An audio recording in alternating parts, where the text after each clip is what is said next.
Hi, my name is Chris. Today we'll be repairing the Watts Model 800 M4 pressure vacuum breaker.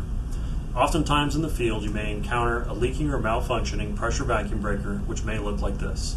This condition may be caused by freezing temperature or debris inside the unit. Before beginning, check local regulations regarding the repair and maintenance of pressure vacuum breakers. Code restrictions may apply. Start by closing the inlet and outlet ball valves. Next, remove the bonnet assembly. This can be done by hand.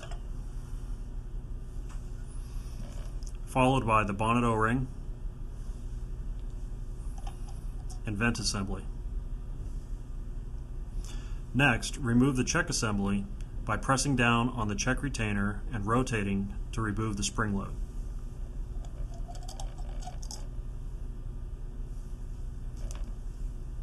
Followed by the check spring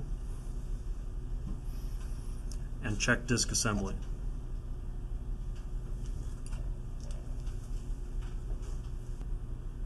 The assembly of the unit is the reverse of the disassembly. Start by installing the disc assembly, ensuring that the fins are seated securely inside the seat.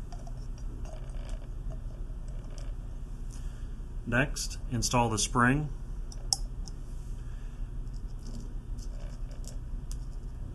followed by the spring retainer.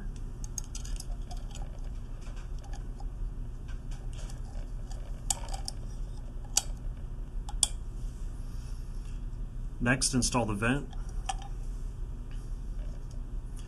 then the bonnet O-ring, then screw the bonnet on by hand. To restart the unit, quickly open the inlet ball valve, followed by slowly opening the downstream ball valve until the downstream piping is pressurized. On 3/4 inch diameter or smaller units, you may need pliers to access the internal components due to the size of the body. The kits needed to complete the repair shown today can be obtained from your local Watts wholesaler.